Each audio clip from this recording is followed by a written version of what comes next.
কয়টা পর্যন্ত মুস্তাক ভাই? কয়টা পর্যন্ত? আচ্ছা আচ্ছা আচ্ছা, আমরা সময় আছে ইনশাআল্লাহ। যাই হোক, 12 নাম্বার, আমার উম্মত প্রোপাগান্ডা করবে তার ভাইয়ের বিরুদ্ধে। মিথ্যাবাদীরা প্রচুর পরিমাণে তারা সাক্ষ্য দেবে অর্থের বিনিময়ে, তাদেরকে সাক্ষ্য দিতে বলাই হয় নাই।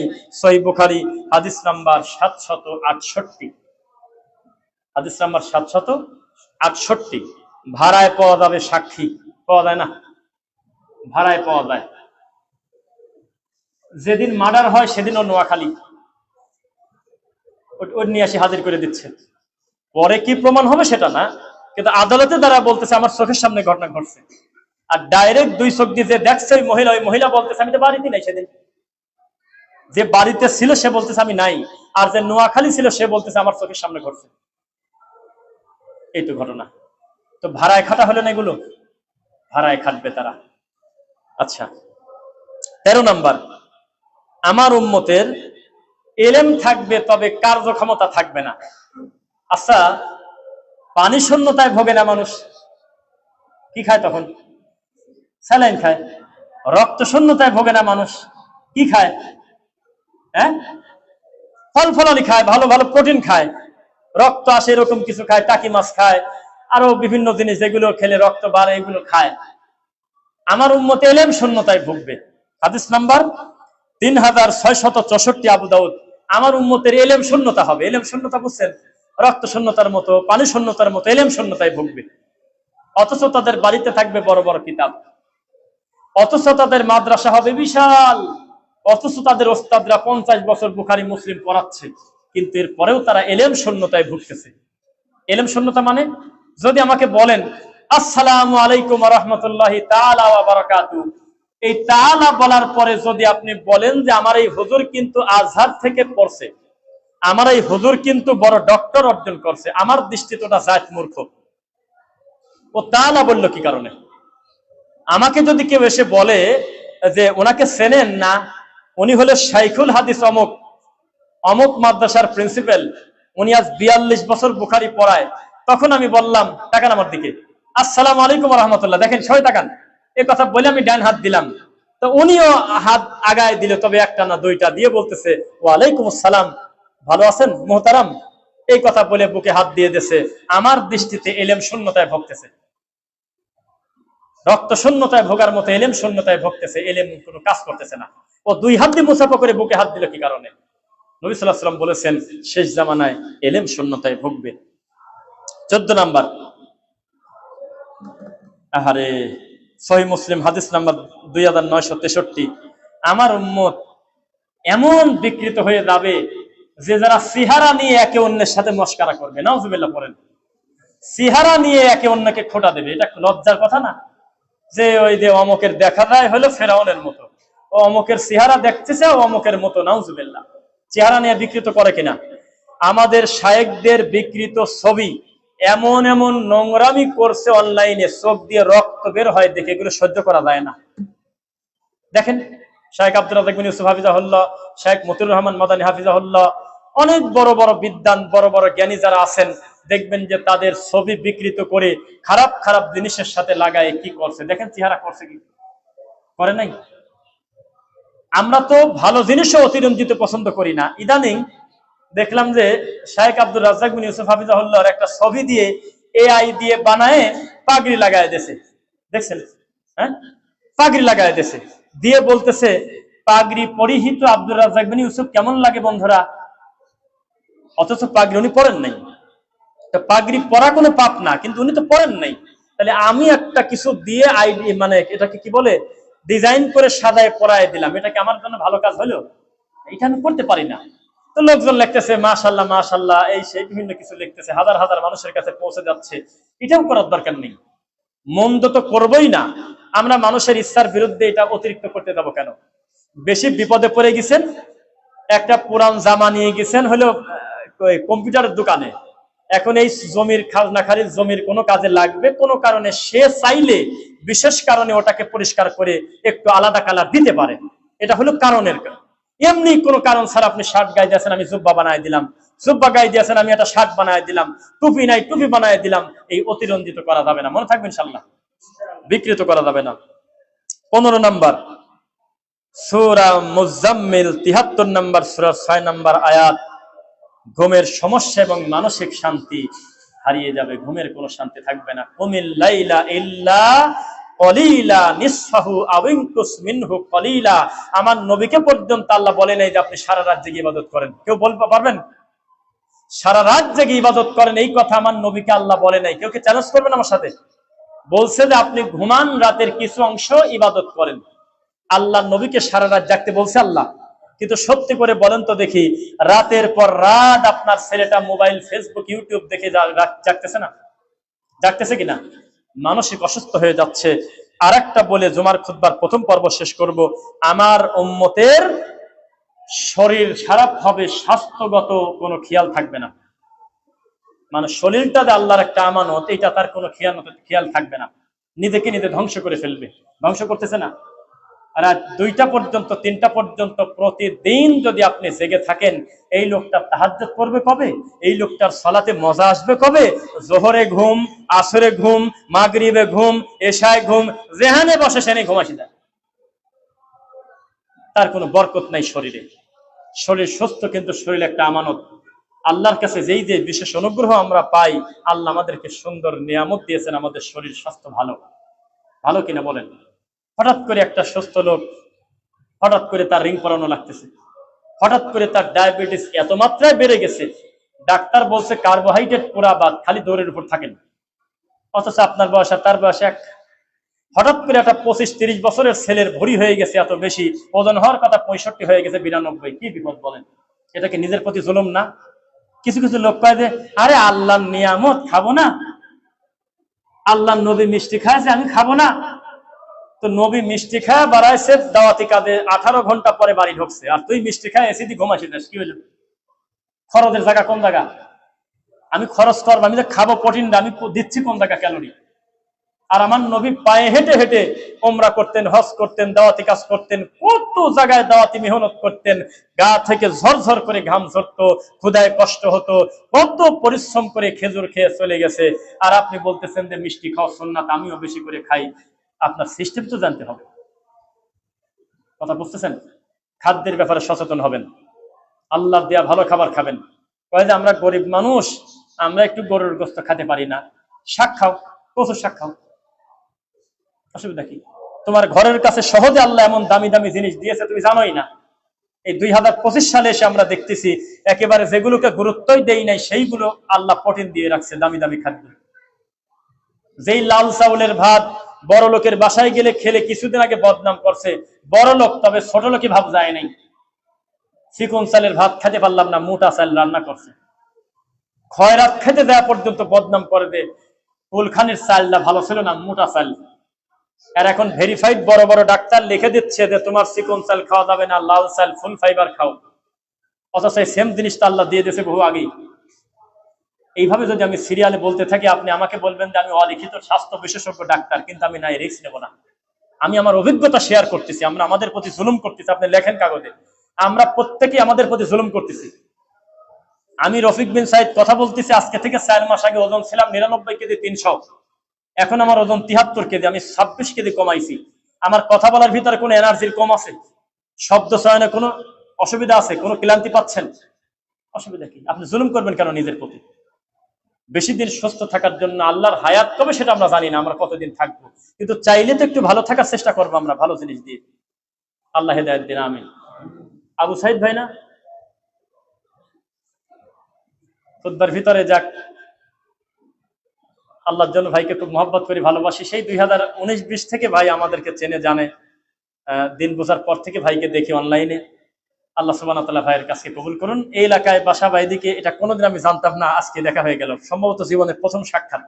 অনলাইনে অত্যন্ত অ্যাক্টিভ ছিলেন দাওয়াতি কাজে। আল্লাহ আমার ভাইকে তুমি দিনের জন্য কবুল কর, আল্লাহুম্মা আমিন। যে কথা বলতেছিলাম, সময়ের বরকত উঠে যাবে, উঠে যাচ্ছে। জোহর আসবে কখন, আসর আসবে কখন, মাঝখানের টাইম তখন বুঝবে না, কারণ নাই। কয়েকদিন একটা ছবি দেখো 3 ঘন্টা এমনিতে চলে যাবে। আসর পরে বাসা থেকে বের হয়েছে, বাড়িতে ঢুকলেই বোর সাথে ঝামেলা হবে, ও করছে আরামে ছবি দেখবো, দেখে এসা করে বাড়িতে ঢুকবো। নামাজ বাদ দিচ্ছে না, কিন্তু ছবি দেখে। সময়ের কোনো বরকত থাকবে না। কিয়ামতের আলামতের একটি। আল্লাহ তুমি আমাদের অতীতের ভুলগুলো ক্ষমা করো। জুমার খুতবার প্রথম পর্ব শেষ করছি। বারাকাল্লাহু লানা।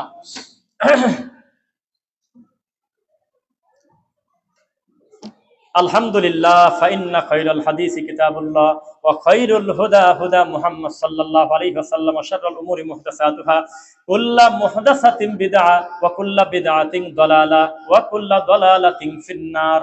রব্বিরহামহুমা কামা রাব্বায়ানি সগীরা রব্বিরহামহুমা কামা রাব্বায়ানি সগীরা। রব্বানা আতিনা ফিদ দুনিয়া হাসানা ওয়া ফিল আখিরাতি হাসানা ওয়া কিনা আযাবান নার। রব্বানা ওয়া আতিনা মা ওয়া'আদতানা আলা রাসূলিকা ওয়া লা তুখজিনা ইয়াওমাল কিয়ামা ইন্নাকা লা তুখলিফুল মিআদ। আল্লাহ তুমি আমাদের অতীতের ভুল ক্ষমা করো। আল্লাহ আল্লাহ বনী ইসরাইলের ঘটনা পড়ে আমরা দেখতে পাই তুমি মহা বড় বড় পাপীকে তোমার কাছে ক্ষমা চাওয়ার কারণে তুমি ক্ষমা করে দিয়েছিলে। আল্লাহ আল্লাহ আমরা সাহাবায়ে কেরামদের পূর্বের ইতিহাস পড়ে দেখতে পারি তুমি কত দয়াশীল। আল্লাহ তুমি আমাদেরকে ক্ষমা করে দাও। আল্লাহ আল্লাহ যারা ইমানের উপরে মৃত্যুবরণ করেছে, অন্য গুনাহের কারণে শাস্তি হচ্ছে, তুমি ক্ষমা করো, তাদের প্রতি দয়া করো। আমাদের আত্মীয় স্বজনকে তুমি ক্ষমা করে দাও। আল্লাহ আল্লাহ আমাদের যার ভিতরে যারা অসুস্থ তুমি তাদেরকে উত্তম শিফা দান করো। আল্লাহ আল্লাহ এই পিয়ার আলী সালাফি মসজিদ থেকে তোমাকে অন্তর থেকে শুকরিয়া জানাই। আলহামদুলিল্লাহ তুমি এতগুলো দিনী ভাইকে একসঙ্গে করে আমাদের জুমার সালাত পড়ার সুযোগ করে দিয়েছো। আল্লাহ পর্দার অন্তরালে আমাদের অনেকগুলো মা বোনেরা এই মুহূর্তে আমাদের বক্তব্যগুলো শুনতেছে, যাদের দিন শেখার কোনো মাধ্যম নাই, চতুর্দিকে শুধু পাপ আর পাপ, মার্কেটে পাপ, বাজারে পাপ, ঘাটে পাপ, টিভিতে পাপ, সব জায়গা পাপের রাজ্য। এই কঠিন পরিস্থিতিতে তারা আজকে জুমার খুতবার মাধ্যমে কিছু দিনের বিষয় শুনতেছে। আমাদের বোনদেরকে তুমি আল্লাহ কবুল করো। আল্লাহুম্মা আমিন। সবশেষে কিছু ফিতনা ইদানিং ছড়াচ্ছে, মানুষ বিকৃত হয়ে যাবে। বিকৃত বোঝেন? হিন্দু ছেলের সাথে মুসলমানের মেয়ের প্রেম। তো মুসলমানের মেয়ে হিন্দু প্রেমিকের বাড়িতে যায়, বলতেছে আমার সাথে তার 3 বছরের রিলেশন, আমি ওকেই বিয়ে করব। সত্য মিথ্যা আল্লাহ তুমি ভালো জানো। অনলাইনের যে কোনো নিউজ বলতে গেলে বলতে হয় আল্লাহ তুমি ভালো জানো, এটা বলে নিয়ে লাগে। বর্তমানে গাজীপুরের একটা ঘটনা, একটা মাদ্রাসার মেয়ে, তার বয়স 8, 10 অথবা 13, মতানক্য আছে। তো যাই হোক, রেওয়ায়ত যেটাই থাক, কিন্তু ঘটনা সত্য যে মেয়েটা নাবালক মেয়ে, 9-10 বছর বা বালিকা হলেও একেবারে ছোট মেয়ে। সেই মেয়েকে অপহরণ করে একটা হিন্দু গ্যাং 3 দিন পর্যন্ত ধর্ষণ করেছে। নাউজুবিল্লাহ। খুব একটা ভালো দিকে কিন্তু আমরা যাচ্ছি না। আমাদের কোনো অনুভূতি নাই। আমরা নদী এলাকার লোক, আমরা জানি কারোর বাড়িতে সরাসরি পানি ঢোকার আগ পর্যন্ত তার চিন্তা খুব একটা হয় না। পাশের বাড়ির লোক ডুবে গেলে তা আমার কি, আমার বাড়িতে তো পানি আসে নাই, আমার এখনো তো উঠানটা জাগো। যখন তার নিজের বাড়িতে ঢুকে দেয় তখন ওই এলাকার লোকদের গালাগালি করে। নেতারা কি করে, রাস্তা ঠিক করতে পারে না। নিজের বাড়ির মুখামুখি ময়লা ফেলানোর আগ পর্যন্ত সিটি কর্পোরেশনের কোনো ভুল ধরে না, অথচ তার বাড়ি থেকে বের হয়ে 2 বাড়ি পরে আরেকটা লোকের বাড়ির সামনে ময়লা ফেলে সে নিজেও। আমরা একটা অনুভূতিহীন, একটা অসভ্য জাতি আমরা। আল্লাহ ক্ষমা করুন। গাড়ির ভিতরে 52টা সিট, 48টা সিটে 48টা লোক বসা, পিছনে একটা মহিলাকে টাঙ্গাইল মধুপুরে ধর্ষণ করতেছে চলন্ত বাসে, 4টা বকাটে, পিছনে ঘুরেও তাকাচ্ছে না কেউ। ভালো দিকে যাচ্ছেন না ভাই, লিখে রাখেন, খুব একটা ভালো দিকে আমরা যাচ্ছি না। মুসলিম আমরা মুনাজাত করতেছি, আল্লাহ ফিলিস্তিনের মায়ের বন্ধ করে দাও, আল্লাহ আমাদের মাজলুম ভাইদের তুমি বাঁচাও। অথচ যে পরিমাণ কুকাম আমরা করি, যে পরিমাণ বড় বড় শিরকে পাপে আমরা নিমজ্জিত, এই কথা বলতেই আমাদের লজ্জা করে। আল্লাহ কত বড় বড় পাপে আমরা আছি। এই জমিনের যদি ভারসাম্য ঠিক না থাকতো, জমিন যদি নড়াচড়া করার স্বাধীনতা পেত, বহু আগে আমাদেরকে গিলে ফেলতো।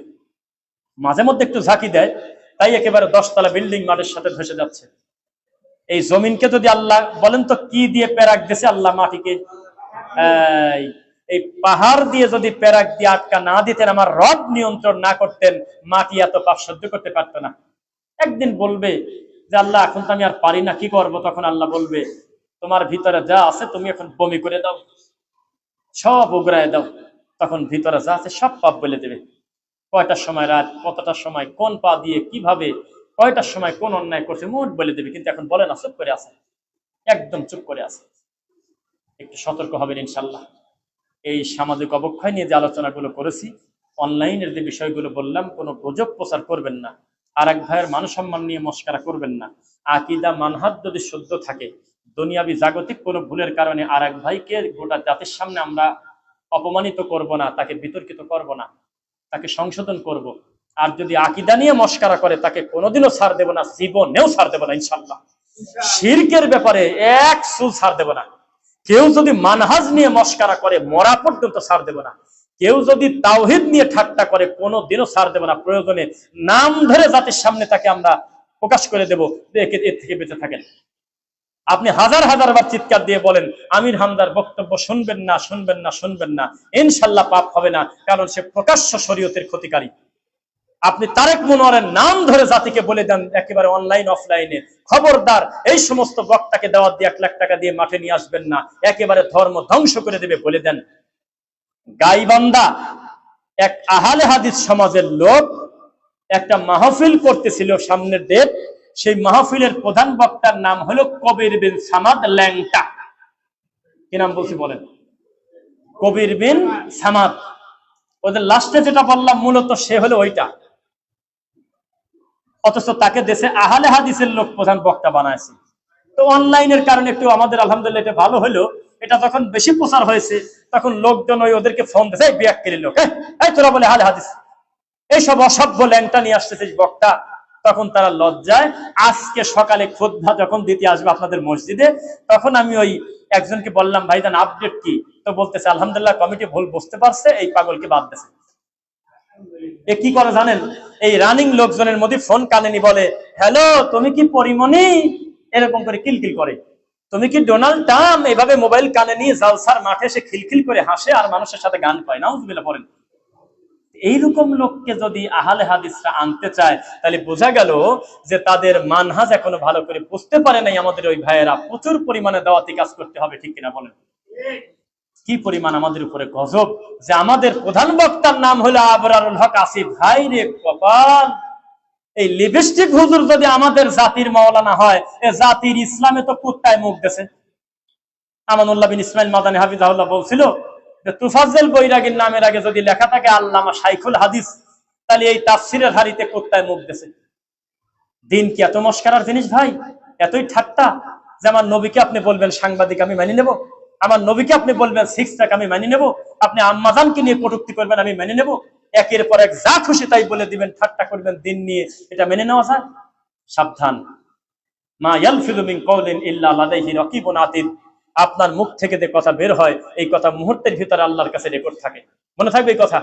খবরদার এমন কোন কথা, এমন কোন কাজ করবেন না যার জন্য আল্লাহর সামনে দাঁড়িয়ে যেতে হবে। একটা কথা বলে বক্তব্য শেষ করি। ওমর রাদিয়াল্লাহু আনহুর কথা দুইটা।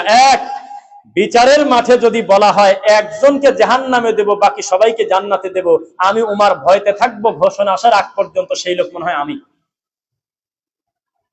কি ভাই, ভয় লাগলো না শুনে? ভয় লাগলো না শুনে? উমর রাদিয়াল্লাহু আনহু বলতেছে আমি আরেকটা জিনিস, আমি কোনো গুনাহকে ছোট গুনাহ মনে করি না, আমি কোনো নেকিকে ছোট নেকি মনে করি না। কারণ এই ছোট গুনাহ মনে করে যদি গুনাহটা করে ফেলি, যিনি শাস্তি দিতে পারেন তিনি হলে আল্লাহ। আর এই ছোটখাটো নেকি মনে করে যদি আমলটা না করি, আর আমলটা করলে যদি পুরস্কার থাকতো, পুরস্কারটা দিত আমার আল্লাহ। আল্লাহর হাতের জিনিস আমি ছোট বলবো কি কারণে? সুবহানাল্লাহ। আবু বকর সিদ্দিক বলতেন আমি যদি বুঝতে পারতাম যে শহরটা কবুল হয়েছে, কাজ একটা হইতো, আমি তো জানি না। হুজুররা নবী দেখে স্বপ্নে, হুজুররা দায়িত্ব নিয়ে নিচ্ছে আর একজনের। আর উসমান রাদিয়াল্লাহু আনহু বলতেছে আহারে আমি যদি বুঝতে পারতাম যে আমার ফজরটা কবুল হয়েছে কিনা। আর আপনি কি আর আমি কি? আল্লাহ আমাদের সংশোধন হওয়ার তৌফিক দিন, আল্লাহুম্মা আমিন।